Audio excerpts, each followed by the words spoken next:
العلم هو النور الهادي والمفتاح لكل الخير، من يرد الله به خيرا في الدين يفقهه فيدري. نفهم بالعلم القرآن، بالعلم يزيد الإيمان، وبه يمتاز الإنسان، وبفكر عال وبيان.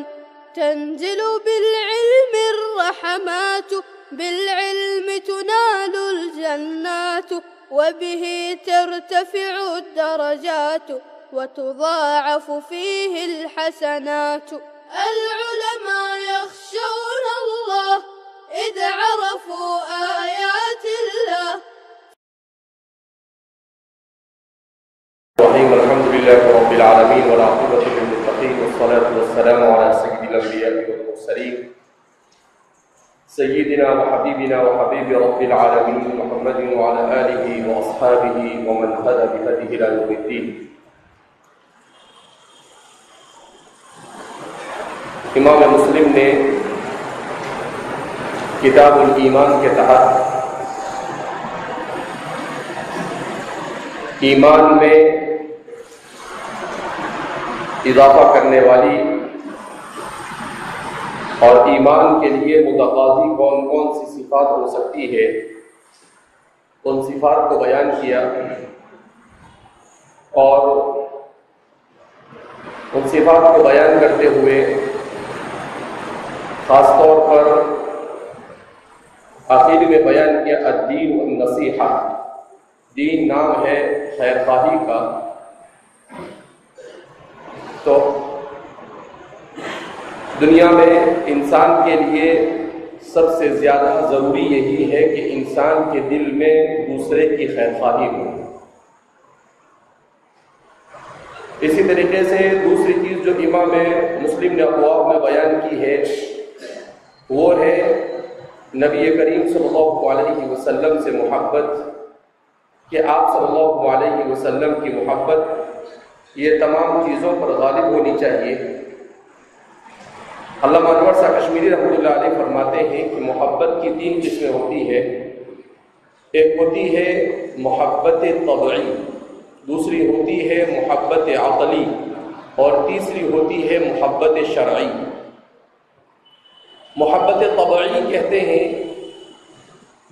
ایسی چیز سے محبت کرنا جو محسوسات کے قبیل سے ہو، جیسے والدین سے محبت کرنا، بچوں سے محبت کرنا، اپنی بیوی سے محبت کرنا، پھر اس کے الگ الگ درجات. اس کو محبت طبعی کہتے ہیں. اور محبت عقلی کہتے ہیں معنویات سے بتقاضۂ عقل محبت کرنا، معنوی چیز سے عقلی تقاضے کی بنیاد پر محبت کرنا، جس میں اللہ سے محبت کرنا اور اللہ کا عشق یہ انسان سے مطلوب ہے. اسی طرح سے نبی کریم صلی اللہ علیہ وسلم سے محبت کرنا. اور تیسرا ہے محبت شرعی. محبت شرعی کہتے ہیں ایسی چیزوں سے محبت کرنا جن چیزوں کا حکم شریعت نے کیا. تو امور شرعیہ سے محبت کرنا یہ محبت شرعی ہے. جیسے نماز سے محبت کرنا، تلاوت قرآن سے محبت کرنا، پڑھنے پڑھانے سے محبت کرنا، اس کو کیا کہتے ہیں؟ محبت شرعی. نبی کریم صلی اللہ علیہ وسلم سے محبت کیوں ضروری ہے؟ اس لیے کہ اسباب محبت علماء نے 4 بیان کیے: جمال، کمال، احسان اور قرابت.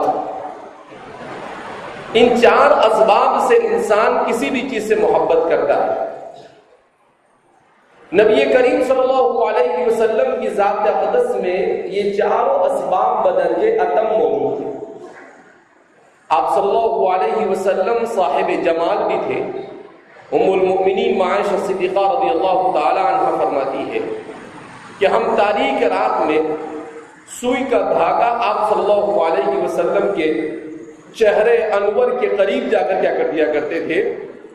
پرو دیا کرتے تھے. تو اس سے سمجھ میں آیا کہ نبی کریم صلی اللہ علیہ وسلم کا حسن جمال کیسا تھا. اسی لیے حضرات صحابہ نے جنہوں نے نبی کریم صلی اللہ علیہ وسلم کے شمائل کو بیان کیا ہے، جن میں حضرت علی رضی اللہ تعالیٰ عنہ خاص طور پر قابل ذکر ہے، تو ان لوگوں نے آپ صلی اللہ علیہ وسلم کے جمال کو بیان کیا.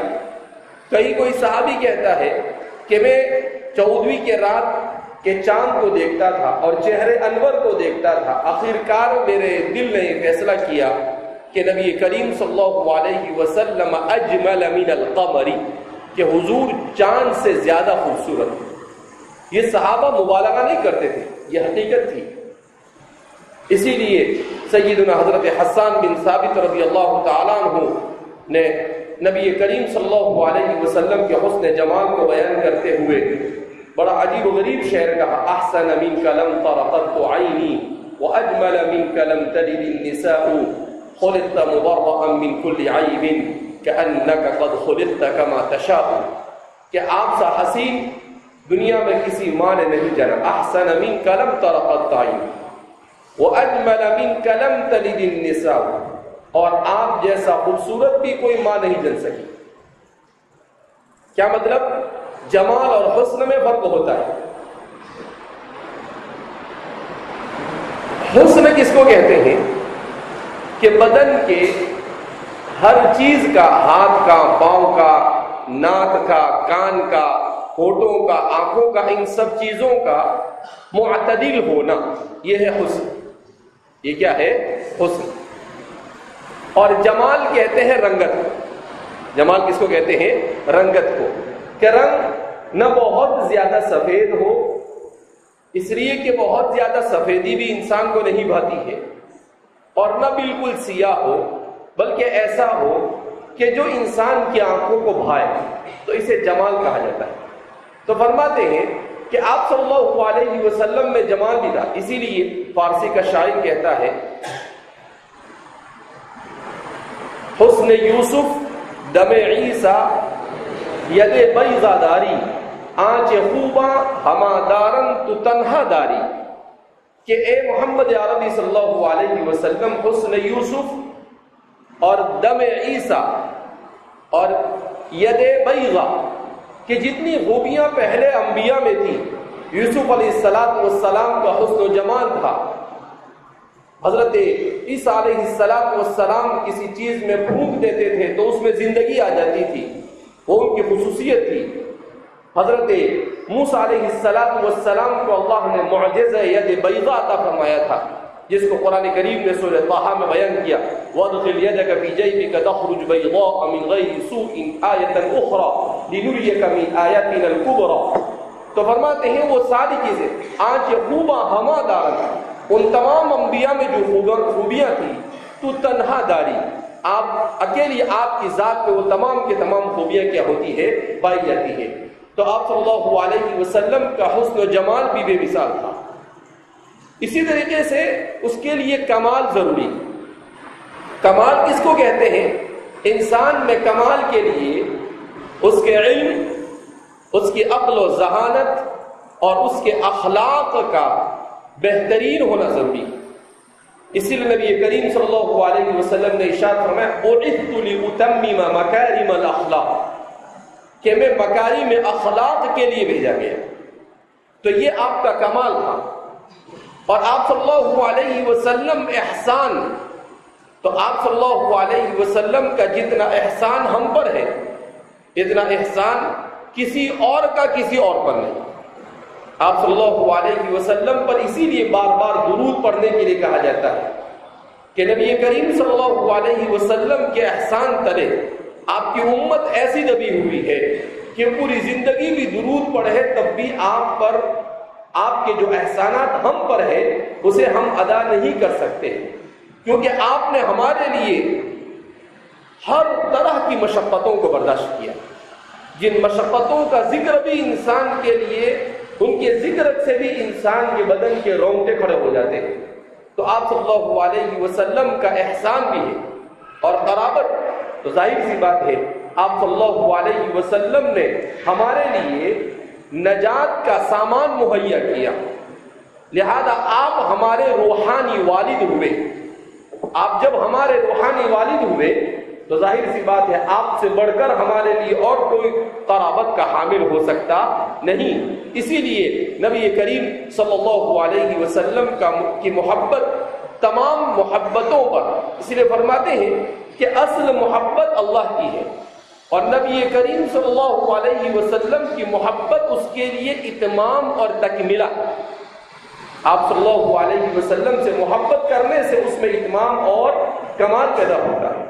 اور دنیا میں محبت حقیقی یہ صرف اور صرف انسان اللہ سے کر سکتا ہے۔ اللہ کے علاوہ کسی اور سے جو بھی محبت ہوگی وہ محبت طبعی ہوگی، وہ محبت مجازی ہوگی، مگر محبت حقیقی نہیں ہو سکتی۔ کیوں نہیں ہو سکتی ہے؟ اس لیے کہ محبت حقیقی کہتے ہیں اس محبت کو جس محبت کی کوئی انتہا نہ ہو، جو محبت کہیں پر ختم نہ ہوتی ہو، اور محبت مجازی کہتے ہیں جو کسی مفاد سے وابستہ ہو، اس مفاد کے زوال سے وہ محبت کی کیا ہو جاتی ہے؟ زائل ہو جاتی ہے۔ تو ایسی محبت بندہ صرف اللہ سے کر سکتا ہے۔ تو دنیا میں چاہے کوئی کسی کے لیے کتنی ہی محبت کے دعوے کیوں نہ کر دے، جیسے مجنوں نے لیلا کے لیے کیا، فرحاد نے کیا، ایسے بہت سارے قصے، مگر یہ ساری محبتیں مجازی ہیں، ان میں سے کوئی محبت حقیقی نہیں۔ محبت حقیقی وہ ہے جو صحابہ نے اللہ اور اس کے رسول سے کی، جو حضرات اولیاء اور متقین اللہ اور اس کے رسول اور اللہ کے دین سے کرتے ہیں، صرف یہی محبت حقیقی ہے، ورنہ ساری محبت مجازی ہے۔ کیوں؟ کہ وہ کسی نہ کسی وصف اور کسی نہ کسی چیز پر موقوف، اور دنیا کی ہر چیز کو اور ہر وصف کو زوال ہے، اور اللہ کی محبت حقیقی اس لیے کہ اللہ کی ذات دائمی ہے، لہذا اس سے جو محبت کی جائے گی وہ محبت بھی دائمی ہوگی، وہ محبت بھی کیا ہوگی؟ دائمی۔ اسی لیے کہتے ہیں جنت کی سب سے بڑی نعمت کیا ہے؟ دیدار خداوندی۔ جنت کی سب سے بڑی نعمت کیا ہے؟ کہ جب اللہ کا دیدار کریں گے تو سالوں تک اسے دیکھتے رہیں گے، مگر اس کے باوجود بھی دل نہیں بھرے گا۔ یہ ہے محبت حقیقی۔ بڑی مشکل سے اللہ پردوں کو یہ کرے گا اور پھر وہ جنت کی طرف، لیکن ہمیشہ وہ اللہ کے چہرے کو یاد کرتا رہے گا، اللہ رب العزت کی ذات کو جو دیکھا ہے اسے یاد کرتا رہے گا۔ تو فرماتے ہیں کہ محبت حقیقی کا مصداق صرف اور صرف اللہ ہے۔ یہ مومن کے لیے بہت بڑا شرف اور انتہائی درجہ، مومن کے لیے اعلیٰ مقام ہے کہ اللہ رب العزت نے اپنی محبت کے لیے اسے خاص کر دیا، اپنی محبت کے لیے اسے کیا کر دیا؟ خاص کر دیا۔ تو اسی لیے اس طرح کی چیزوں کو ان احادیث مبارکہ میں بیان کیا گیا۔ ہمارے مصنف ایمان میں کمال پیدا کیسے ہوتا ہے؟ یہ محبت سے ہوتا ہے۔ انہی محبت کی مختلف قسموں کو بیان کرنے کے بعد کب انسان کے ایمان میں زوال آتا ہے اور کب انسان کا ایمان کمزور ہوتا ہے؟ جب انسان اپنی محبت میں کمی پیدا کرتا ہے، جب انسان کی محبت میں کمی ہوتی ہے تو وہ نافرمانی پر اتر آتا ہے۔ تو یہی نافرمانی یہ نقصان محبت کا باعث ہے، اور یہی نقصان محبت یہ نقصان ایمان کا سبب ہوا کرتا ہے۔ اب مصنف یہاں سے اسی کو کیا کر رہے ہیں؟ بیان کر رہے ہیں۔ جی بسم اللہ الرحمن الرحیم۔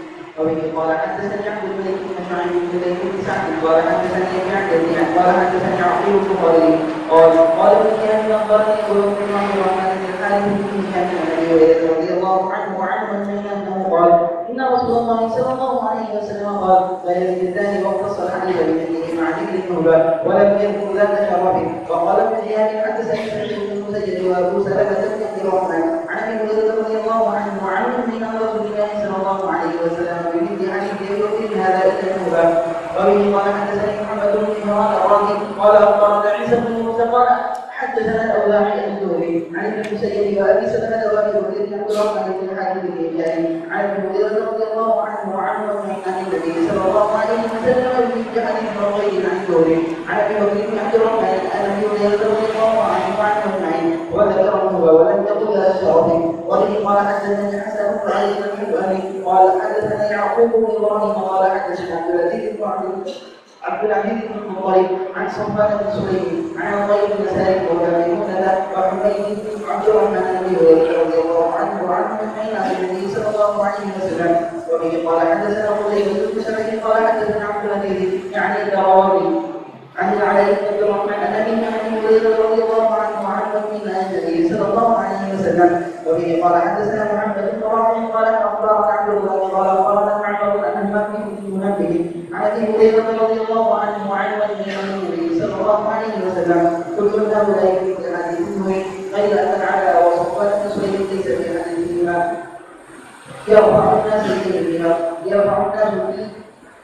إليه فيها أبصار القوم وفي حديث من يرفع إليه المؤمن أعينهم فيها وهو حين ينتبه مؤمن ولا يغل أحدهم حين يغل وهو مؤمن فإياكم یہ معصیت کی صورت میں ایمان کا اٹھ جانا. اس سلسلے میں جیسا کہ بیان کیا جاتا ہے کہ علماء اس کی دو طرف سے توجیہ بیان کرتے ہیں. ایک تو یہ کہ انسان جب معصیت میں مبتلا ہوتا ہے تو ابتلاء معصیت کے وقت ان احادیث کی بنیاد پر یہ کہا جاتا ہے کہ واقعتاً ایمان اسے اڑ جاتا ہے اور ایمان اس کے قلب سے باہر آ جاتا ہے جب وہ گناہ کبیرہ میں مبتلا ہوتا ہے. اور پھر جب وہ گناہ سے بچ جاتا ہے تو پھر ایمان اس کے سینے میں آ کر بیٹھ جاتا ہے. بعض حضرات نے کہا کہ اس سے مراد حقیقت نہیں بلکہ اس سے مراد مجاز ہے. کیا مطلب؟ کہ واقعتاً ایمان قلب سے نکلتا نہیں ہے، البتہ ایمان انسان کے قلب پر دھبا لگ جاتا ہے جیسا کہ دوسری احادیث مبارکہ میں وارد ہوا ہے. اور پھر انسان کا دل اگر وہ توبہ نہیں کرتا ہے تو بدستور جس طرح سے کپڑے پر ناپاکی لگے اور اسے نہ دھویا جاوے اور بار بار لگتی رہے تو وہ پورا کپڑا کیا ہو جاتا ہے؟ خراب ہو جاتا ہے اور ناپاک ہو جاتا ہے، بدصورت ہو جاتا ہے. اسی طریقے سے انسان کے قلب کی کیفیت ہوتی ہے. پھر سوال پیدا ہوتا ہے، اس کا مطلب یہ ہے کہ اگر کوئی چوری کرتے ہوئے مر جائے اس کا ایمان نکل گیا ہے لہذا اس بنا پر اسے مسلمان نہیں ہونا چاہیے؟ نہیں، چونکہ اہل سنت والجماعت کے نزدیک گناہ کبیرہ کرنے والا یہ ایمان سے خارج نہیں ہوتا ہے. اب ان احادیث کے درمیان اور اس کے درمیان کیا توجیہ کی جائے تو اس سلسلے میں کہا جائے گا کہ یہ ایک شیء معنوی ہے جس کو نبی کریم صلی اللہ علیہ وسلم نے ان احادیث مبارکہ میں بیان کیا. اور کلفنا بالظاہر، ہم کس کے مکلف ہیں؟ ظاہر کے. لہذا اس بنا پر صرف کسی کے کسی گناہ کرتے ہوئے مرنے سے ہم اس کے عدم مومن ہونے کا فیصلہ نہیں کر سکتے. اب جب فیصلہ نہیں کر سکتے لہذا اسے کافر نہیں کہا جا سکتا. اب جب کافر نہیں کہا جا سکتا تو اس پر تمام کے تمام احکام مسلم ظاہر ہوں گے اور نافذ ہوں گے. لہذا اسے غسل بھی دیا جائے گا، اسے نماز جنازہ بھی اس کی پڑھی جائے گی اور اس کے ساتھ مسلمانوں جیسا برتاؤ کیا جائے گا. تو یہ اس لیے کہ یہ ایک شیء معنوی ہے. البتہ نبی کریم صلی اللہ علیہ وسلم نے اسے اس لیے بیان کیا تاکہ اس طرح سے سننے کے بعد اگر آدمی کی طبیعت میں احساس ہے اور وہ حساس طبیعت کا مالک ہے تو وہ اپنے ایمان کو بچانے کی خاطر ان گناہوں سے اپنے آپ کو بچائے، ان گناہوں سے اپنے آپ کو بچائے. کہ وہ یہ سوچے کہ اچھا ایمان نکل جائے گا، اس سے بہتر تو یہ ہے کہ میں اس گناہ میں مبتلا نہ ہوں اور میں اس گناہ سے بچوں. تو اس لیے نبی کریم صلی اللہ علیہ وسلم نے اس طرح سے اسے بیان کیا. اور چونکہ یہ شیء معنوی ہے، جیسے آپ نے امام ابو حنیفہ کے بارے میں پڑھا کہ امام صاحب کہ ایک کیفیت یہ تھی کہ آپ پر کشف ہوتا تھا کہ کوئی وضو کرتا تھا تو وہ کون سا گناہ کر کر آیا وہ آپ کو پانی میں نظر آتا ہے. تو آپ کو اسی لیے امام صاحب کے یہاں پر پہلے ماء مستعمل یہ ناپاک تھا. ماء مستعمل کیا تھا؟ لیکن بعد میں امام صاحب نے اللہ سے دعا کی کہ اللہ یہ لوگوں کے گناہ مجھ پر ظاہر ہو، مجھے یہ چیز پسند نہیں. کیوں لوگوں کے دل میں کھوٹ پیدا کروں اور میں لوگوں کے ان چیزوں پر عیوب اور معصیت پر واقف ہو کر میں اپنے آپ کو کیوں اپنے دل کو ان کے بارے میں گندا کروں. اس سے بہتر یہ ہے کہ اس کیفیت سے مجھ سے اٹھا لیا جائے. تو علماء نے لکھا ہے کہ آپ سے اس کیفیت کو اٹھا لیا گیا. اسی لیے بعد میں پھر آپ نے ماء مستعمل کو ناپاک نہیں کہا، نجس نہیں کہا، بلکہ آپ نے ماء مستعمل کے سلسلے میں صاحبین کے قول کی طرف رجوع کیا کہ ماء مستعمل یہ اس کا استعمال یہ ناپاک نہیں ہے بلکہ طاہر غیر مطہر، پاک تو ہے مگر پاک کرنے والا نہیں ہے. تو یہ آپ نے اس وقت کہا جب کہ کیفیت آپ سے اٹھ گئی. تو اس کا مطلب یہ ہے کہ معصیت سے اثر ہوتا ہے. جیسے دنیا میں بہت سارے سائنسدانوں نے اس بات کا اعتراف کیا ہے کہ یہ پانی ہے، اس پانی میں قوت سماع، یہ پانی میں کیا ہے؟ قوت سماع. یہ سنتا ہے، یہ کیا کرتا ہے؟ سنتا ہے. تو کیسے ان کو پتا چلا کہ یہ پانی سنتا ہے؟ تو انہوں نے تجربہ کیا. کیونکہ آج جو کیمرے وجود میں آئے ہیں ان کیمرے میں وہ جتنی زیادہ محنت کرتے جا رہے ہیں اتنا زیادہ وہ کسی بھی چیز کے ڈیپ میں پہنچنے کی کوشش کرتا ہے. تو انہوں نے اس پر ایسی چیزیں رکھی کہ جس سے وہ پانی پر کیفیتیں بدلنے والی کیفیت کا اندازہ وہ نظر آنے لگی ان کو. یعنی ایسا وہ رکھتے تھے اور پھر اس کے بعد اس کو کمپیوٹر میں دیکھتے تھے.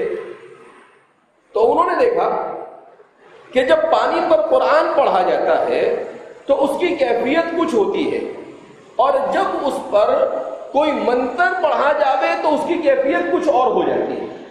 یعنی کیفیت بدلتی ہے. اگر قرآن پڑھا جاوے، اللہ کا نام لیا جاوے تو اس کی کیفیت میں جمال اور خوبصورتی پیدا ہوتی ہے اور اچھی ہو جاتی ہے. اور اگر اس پر کوئی منتر پڑھا جاوے تو اس کی کیفیت بگڑ جاتی ہے اور بدصورت اپنی شکل کو بنا لیتا ہے وہ. تو وہ کہتے ہیں کہ یہ چیز اسی وقت ممکن ہے جبکہ پانی میں سمجھداری موجود ہو. پانی میں کیا موجود ہو؟ کیونکہ وہ سنے گا تو فیصلہ کرے گا کہ بھئی یہ اچھا ہے اور یہ برا ہے اور پھر اپنی کیفیت کو تبدیل کرے گا. لہذا اس بنا پر انہوں نے اس بات کا اعتراف کیا کہ یہ جو مسلمانوں کے یہاں پر بسم اللہ پڑھایا جاتا ہے، اس بسم اللہ کے پڑھنے سے اس میں کیفیت میں تبدیلی واقع ہوتی ہے. کیفیت میں کیا واقع ہوتی ہے؟ تبدیلی واقع ہوتی ہے اور اس کی کیفیت اچھی ہو جاتی ہے. تو جب سائنسداں کیمرے کے ذریعے معنوی چیزوں کو دیکھ سکتا ہے تو اتقوا من فراست المؤمن فإنه ينظر بنور اللہ، کہ مومن یہ بغیر کیمرے کے اس طرح کی چیزوں کو کیا کر سکتا ہے؟ دیکھ سکتا ہے. تو اس لیے اگر کسی کو کرامات یا اولیاء کو حق نہیں سمجھ میں آتی ہے، کسی کو معجزات سمجھ میں نہیں آتے ہیں، تو آج کی سائنس نے اس سب کا سمجھنا آسان کر دیا. اسی لیے حضرت قاری طیب صاحب نور اللہ مرقدہ فرماتے ہیں اسلام کی تعلیمات کے قریب ہوتی چلی جائے گی، لیکن اس کو تعلیمات کے قریب کرنے کا ڈھنگ کسی کو آنا چاہیے. الٹا ہوتا ہے. لوگ کیا کرتے ہیں؟ اسلام کو سائنس کے تابع کرنے کی کوشش کرتے ہیں، جبکہ ایسا نہیں. سائنس کو اسلام کی تعلیمات کے تابع کرنے کی کوشش ہونی چاہیے. یہ ٹھیک ہے لیکن ہر جگہ ایسا نہیں ہوتا ہے. اگر ہو گیا تو ٹھیک ہے، نہیں ہوا تو کوئی حرج نہیں، ضروری نہیں ہے. اب بہت سارے لوگوں نے اس کو ضروری تصور کر لیا، جبکہ اس چیز کے لیے بہت وسیع علم کی ضرورت ہے. ایک تو اگر آپ تابع بنانا چاہتے ہیں سائنس کو اسلام کی تعلیمات کے، تو آپ کو سائنسی علوم میں بھی مہارت ہونی چاہیے اور اسلامی علوم میں بھی مہارت ہونی چاہیے، تب جا کر آپ اس خدمت کو انجام دے سکتے ہیں. اگر دونوں میں سے کسی ایک میں آپ کمزور ہیں تو آپ اس خدمت کو انجام نہیں دے سکتے. اگر آپ اسلامی تعلیمات میں کمزور ہیں اور سائنس میں مضبوط ہے تو آپ الٹا کریں گے.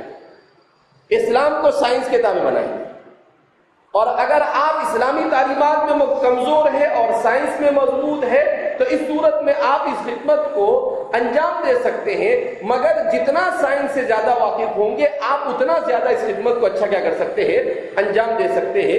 اسی لیے اس دنیا کے اندر ایک مستقل ایک میدان وجود میں آیا ہے جس میں ہمارے علماء کو محنت کرنے کی ضرورت ہے، اسے کہا جاتا ہے اسلامیت المعرفہ۔ کیا کہتے ہیں اس کو؟ اسلامیت المعرفہ، جس کو انگریزی میں کہا جاتا ہے اسلامائزیشن۔ کیا مطلب اسلامیت المعرفہ کا؟ اسلامیت المعرفہ کا مطلب یہ ہے کہ آج میں جو سائنس پڑھائی جاتی ہے، فزکس ہے، کیمسٹری ہے، بایولوجی ہے، جغرافیہ ہے، یہ جتنی بھی چیزیں پڑھائی جاتی ہیں یہ ساری کی ساری چیزیں الحادی رنگ میں پڑھائی جاتی ہیں، یعنی اس کو اس طرح سے پڑھایا جاتا ہے جیسے ان میں جو تغیرات ہوتے ہیں وہ تغیرات بنفسہ ہی ہے، بذات خود تغیرات ہوتے ہیں، اس کے پیچھے کوئی کارفرما نہیں ہے، جبکہ ان تمام چیزوں کو وحدانیت کے رنگ میں رکھنے کی ضرورت ہے۔ اس کو کہتے ہیں اسلامیت المعرفہ۔ اب بہت سارے لوگ اس خدمت کو بھی انجام دے رہے ہیں، اسلامیت المعرفہ، مگر چونکہ ان کو جیسا کمال ہونا چاہیے ویسا نہیں ہوتا ہے، لہذا اس بنا پر وہ اس خدمت کو بحسن خوبی انجام نہیں دے پاتے۔ تو اس کے لیے ضرورت اس بات کی ہے کہ ہمارے علماء ان میں کچھ لوگ ایسے ہونے چاہیے جو علوم اسلامیہ اور عربیہ میں رسوخ کے ساتھ ساتھ ان علوم میں بھی رسوخ پیدا کرے اور وہ اس خدمت کو انجام دے، اور پھر کم از کم اسلامی اسکولوں میں اسی طرح سے سائنس کو پڑھایا جاوے کہ ہر چیز کو بتانے کے ساتھ اس کے پیچھے بیان کیا جاوے کہ یہ ہو رہا ہے مگر یہ خود بخود نہیں ہو رہا ہے بلکہ اللہ کی ذات کے حکم سے ہو رہا ہے۔ جیسے قرآن کریم نے جادو کے سلسلے میں بیان کیا، کیا بیان کیا قرآن کریم نے؟ کہ وہ بذات خود مؤثر نہیں ہے، اگر اللہ کا حکم شامل ہو تو وہ اثر کرتا ہے، اگر حکم خدا شامل نہ ہو تو وہ اثر نہیں کرتا ہے۔ ایسے ہی اب کہا کہ بخارات اڑتے ہیں سمندر سے اور بادل بن جاتے ہیں اور بارش برساتے، یہ خود بخود نہیں ہو رہا ہے، اس سسٹم کے پیچھے اللہ کی ذات کی کارفرمائی کیا ہے، پوشیدہ ہے، جو ہمیں نظر آتی کہ اس کے حکم سے سب کچھ ہوتا ہے، ایسے ہی خود بخود نہیں ہو رہا ہے۔ جی ہاں۔ قال حدثني محمد بن مسلم قال حدثنا ابن علي بن معبد عن سليمان عن ابي عن ابي هريره رضي الله عنه وعن النبي ان النبي صلى الله عليه وسلم قال لا يسلم المؤمن ولا يسلم حين يسلم وهو مؤمن ولا يشرب الخمر حين يشربها وهو مؤمن والتوبه معروضه عنه۔ کیا مطلب التوبه معروضه بعد؟ کہ انسان جب گناہوں کو کرتا ہے تو ایمان نکل جاتا ہے، البتہ ابھی بھی ایسا نہیں ہے کہ وہ ایمان نکلنے کے بعد چلا گیا اب نہیں آئے گا، نہیں۔ التوبۃ معروضۃ، توبہ یہ ان کے درمیان حائل ہے کہ جیسے ہی توبہ کرتا ہے تو واپس آ کر کیا ہو جاتا ہے، وہ بیٹھ جاتا ہے۔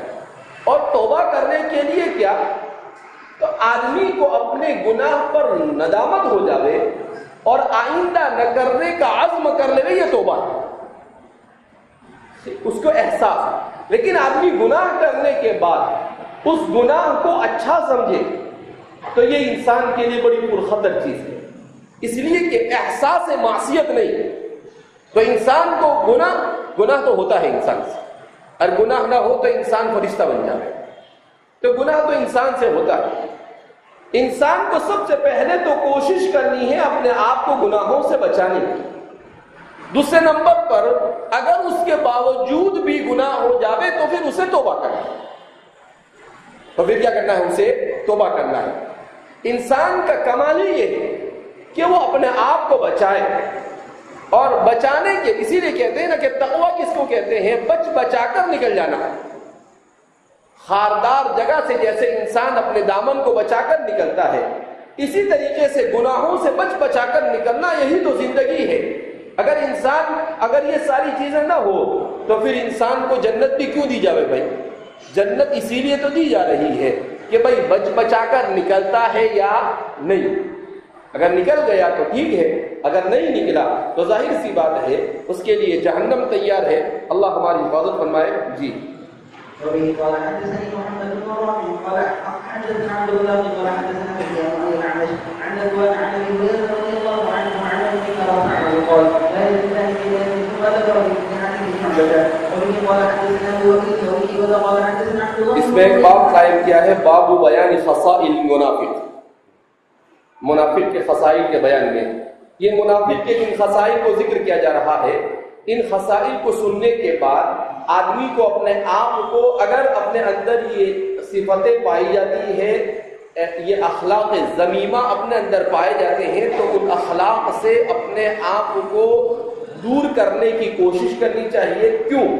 اس لیے کہ باوجود کہ اس کو علم ہو جاوے اور پھر بھی وہ ان چیزوں سے نجات نہ حاصل کرے، تو اس صورت میں اس کے نفاق پر موت کا خدشہ ہے کہ وہ نفاق کے ساتھ اس دنیا سے کیا ہو جاوے، چلا جاوے.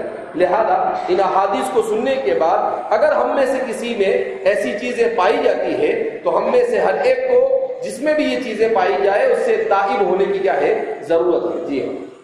وحدثنا ابن مريم قال حدثنا ابي قال حدثنا الاعمش وحدثني زهير بن عبد الحق قال حدثنا مسلم قال حدثنا ابي عن الاعمش عن عبد الله بن مرة عن مسعود عن عبد الله بن عمرو رضي الله عنهما عنه قال رسول الله صلى الله عليه وسلم اربع من الذين كان في قلبه ومن كان فيه قتل منهن كان فيه قتل الاتباع حتى اذا عهد اذا حدث كذب واذا عهد غدر واذا وعد واذا اخذ فجر غير ان في حديث سفيان واذا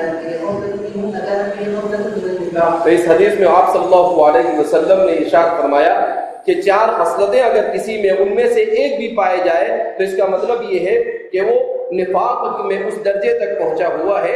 آپ صلی اللہ علیہ وسلم نے اس کے بعد ارشاد فرمایا من كان فيه خلة منهن كان فيه خلة من نفاق حتى يدعها، کہ یہاں تک کہ وہ اسے چھوڑ دے. اذا حدث كذب، یہ عام ہے بیماری ہمارے یہاں پر، جھوٹ بولنا. کبھی کبھی ہنسانے کے لیے جھوٹ بولتے ہیں. احادیث مبارکہ میں ہنسانے کے لیے بھی جھوٹ بولنے کو ممنوع قرار دیا گیا. جھوٹ نہیں بول سکتا ہے آدمی. ہاں، جیسا کہا گیا جو آدمیوں کے درمیان جھگڑا ہے ان کو ملانے کے لیے آپ جھوٹ بول سکتے ہیں.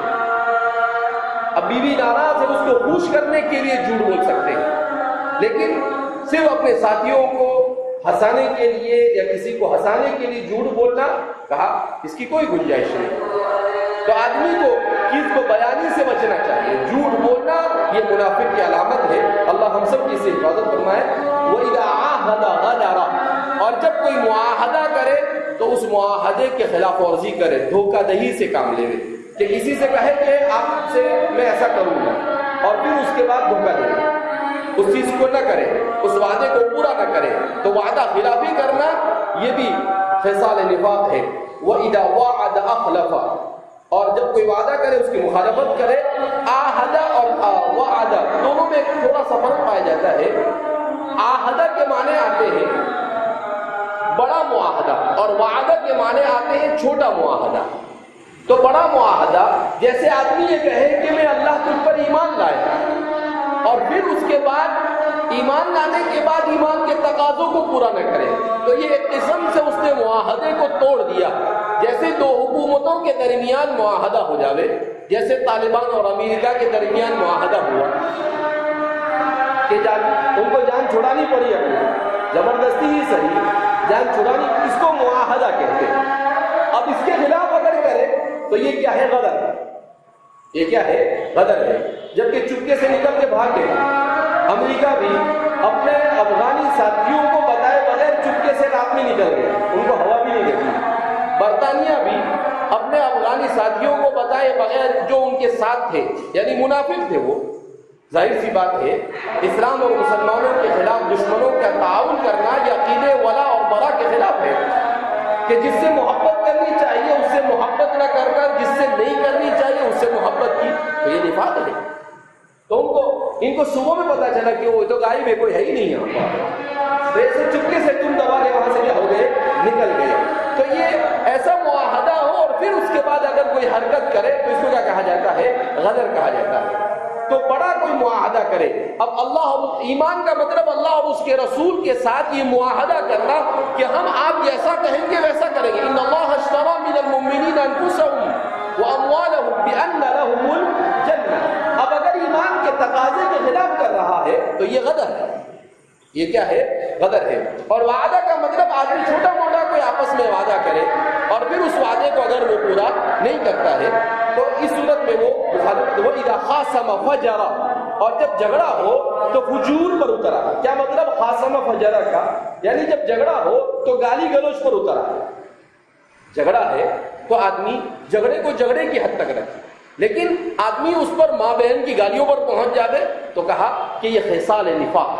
اب ہمارے یہاں تو کتنا ہوتا ہے ایسا، تھوڑا سا طبیعت کے خلاف کچھ ہوا کہ آدمی فوراً کیا ہو جاتا ہے، شروع پڑ جاتا ہے اور ایسی ایسی گالیاں بکتا ہے کہ سامنے والے نے کبھی سنا بھی نہیں ہوتا ہے، اور پھر اس کے بعد بولتا بھی ہے ایسی گالیاں دوں گا کہ تم نے کبھی سنا بھی نہیں اور سوچا بھی نہیں ہوگا. تو کون سا کمال ہے اس میں؟ شیطان تو ساتھ لگا ہوا ہے انسان کے اور وہ وہی بھیجتا ہی رہتا ہے. یوحی بعضکم الی بعض شیاطین الانس والجن یوحی بعضهم الی بعض الشیطان یجری فی الانسان مجری الدم. تو اس لیے انسان کو لعان نہیں ہونا چاہیے. انسان کو گالیاں دینے والا، برا بھلا کہنے والا لوگوں کو کہا کہ اس سے انسان کو بچنا چاہیے. اگر جھگڑا بھی ہو جاوے تو انسان کو حد میں رہنا چاہیے، سارے حدود کو پھلانا نہیں چاہیے. اسی لیے تو آتا ہے کہ جھگڑے کا سب سے آسان حل کیا ہے؟ جھگڑا کیوں ہوتا ہے؟ طبیعت کے خلاف کوئی چیز ہوتی ہے، اس سے جھگڑا ہوتا ہے. سبب جھگڑا خلاف طبیعت چیز کا ہونا. اب آدمی اس ایسی صورت میں مار دیتا ہے، گالی دے دیتا ہے، اس کا سب سے آسان حل ہے جس سے جھگڑا ہو اس سے جدا ہو گیا، دور چلا جائے، ختم ہو گیا، آگے بات ہی نہیں بڑھے. لیکن کون کرے ایسا؟ وہ بھی آستین چڑھائے گا، یہ بھی آستین چڑھائے گا. ادھر سے پکڑیں گے. کچھ لوگ تو کیا کرتے ہیں، جان بوجھ کے خالی خالی کھینچتے ہیں اور پھر جان بوجھ کے چھوڑ دیتے ہیں کہ اچھا ایک دوسرے کو مارے. خالی خالی ایسا کھینچیں گے اور پھر چھوڑ دیں گے. تو کہا کہ نہیں، ایسے موقع پر آدمی کا اپنے آپ پر کنٹرول کرنا یہ کیا ہے؟ سب سے زیادہ ضروری. اسی لیے تو آپ صلی اللہ علیہ وسلم نے ارشاد فرمایا لیس الشدید بالسرعہ انما الشدید الذی یملک نفسه عند الغضب. کہا کہ پہلوان وہ نہیں ہے جو پچھاڑ دے کسی کو، بلکہ پہلوان وہ ہے جو اپنے غصے پر کنٹرول کرے. اپنے غصے پر کنٹرول کرنا یہ انسان کا سب سے بڑا کمال ہے. جی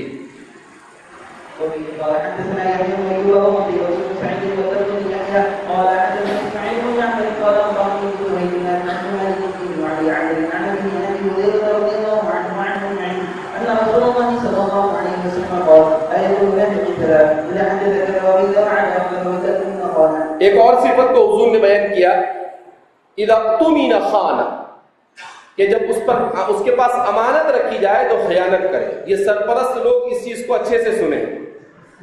جو سرپرست بن کے بیٹھتے ہیں نا، 15 20 بچے جن کی سرپرستی میں ہوتے ہیں، یہ بڑی خیانت سے کام ہے. ابھی ایک بچے کی شکایت آئی تھی کچھ دنوں پہلے، اپنے گاؤں سے 23 بچوں کو لے کر آئے. ان میں سے مشکل سے 5-7 بچوں کا ٹکٹ بنایا، دوسروں کا ٹکٹ ہی نہیں بنایا، اور سب کے پاس 1,000 روپے لے لیے. اور پھر بولتا ہے ٹکٹ، تو ان کو ٹکٹ بتایا بھی نہیں. اب جب میرے پاس مسئلہ آیا تو میرے بھائی ٹکٹ کہاں ہے؟ تو بولے ٹکٹ تو نہیں ہے. پھر اس کے بعد جب ضرب یضرب ہوا تو پھر اس نے کیا کیا؟ تسلیم کیا کہ ہاں 5 کا ہی ٹکٹ بنایا تھا. تو میں نے کہا 5 کا ٹکٹ بنایا تو دوسرے 18,000 روپے کا ہے، بچوں سے تو نے لیا. تو پھر اس نے 6-7 ہزار روپے دیا اور کہا دوسرے پیسے بھی میں دے دوں گا اتنے دنوں کے اندر. اب یہ کتنی غلط چیز ہے. ایک تو حکومت کے ساتھ دھوکہ ہوا، بچوں کے ساتھ دھوکہ ہوگا، کتنی غلط چیز ہے. اور بچہ کیا پڑھتا ہے؟ دور حدیث شریف.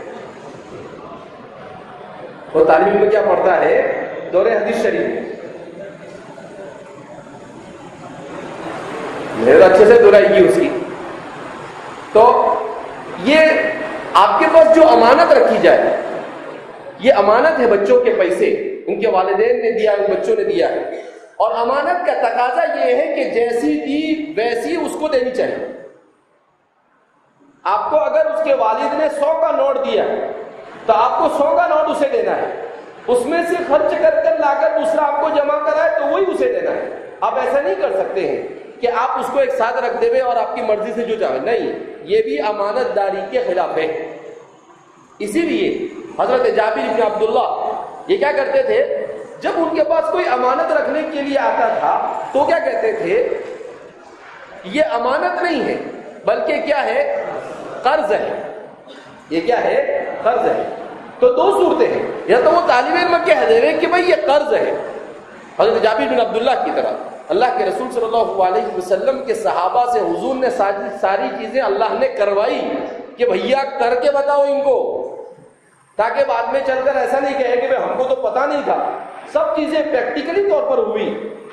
تو اس لیے یا تو وہ یہ ہے کہ بھئی آپ کے بچے کی یہ چیز آپ نے جو مجھے دی ہے یہ امانت نہیں بلکہ کیا ہے؟ یہ قرض ہے. اگر قرض ہے تو آپ اس میں سے خرچ کر سکتے ہیں اور جب اس کو دینا ہو اتنا اس میں سے کم کر کر آپ اس کو جو چاہے وہ دے سکتے ہیں. لیکن اگر آپ نے امانت کے طور پر رکھا ہے تو جیسا ہے ویسا کے ویسا ہی اسے دینا پڑے گا. اور اگر اس میں کمی زیادتی کرتا ہے، فون پہ بات کیا تو 5 روپے کی بات ہوئی اور آپ نے 15 روپے کاٹ لیے، ایسا بھی کرتے ہیں. یہ ساری چیزیں ہوتی ہیں. تو ظاہر سی بات ہے اگر ہم مدارس میں پڑھتے پڑھاتے ہوئے اس طرح کی حرکتیں کرتے ہیں تو ہم سے کیا امید کی جا سکتی ہے؟ تو اس لیے امانت میں خیانت سے آدمی کو بچنا چاہیے. خیانت انسان کی طبیعت میں امانت. نبی کریم صلی اللہ علیہ وسلم نبوت کے ملنے سے پہلے کیا مشہور تھے؟ الصادق الامین. آپ سچے تھے اور امانت دار، سچے اور امانت. تو امانت داری یہ انسان کے تقوی کا بڑا اعلیٰ معیار ہوا کرتا ہے، اور انسان کے اخلاق کی سب سے بلند ہونے کے لیے معیار یہ ہے کہ وہ امانت داری اس میں پائی جاتی ہے یا نہیں. تو اس لیے جو طلباء اس طرح کی چیزیں ہیں اس میں بہرحال ان کو کوشش کرنی چاہیے کہ اپنے آپ کو امانت دار بنائے. دیکھو ہر بری چیز سے بچنے کے لیے آدمی کو کوشش کرنی پڑتی ہے. بغیر کوشش کے آدمی برائی سے نہیں بچ سکتا ہے. جیسے بری چیزوں سے بچانے کے لیے ہر طرح کی کوششیں کی جاتی ہیں. ابھی یہ چھت کیوں بنائی اتنی محنت سے؟ تاکہ بارش اور دھوپ سے بچا جائے. تو جیسے انسان اپنے جسم کو تکلیف پہنچنے سے بچانے کے لیے بلڈنگوں کو بناتا ہے، ایسے ہی انسان اپنے اخلاق سے بگاڑنے کے لیے اس سے زیادہ محنت کرنی پڑتی ہے. اس کو اس سے زیادہ کیا کرنی پڑتی ہے؟ محنت کرنی پڑتی ہے. اور یہ انسان کو کرنا چاہیے اگر وہ انسان بننا چاہتا ہے تو. اور اگر کسی کو انسان ہی نہیں بننا ہے تو پھر اس کے لیے تو کوئی مسئلہ ہی نہیں ہے. وہ تو سمجھ میں آ جائے گا آنکھ بند ہونے کے بعد کہ انسان نہ بننے کا نتیجہ کیا ہوگا.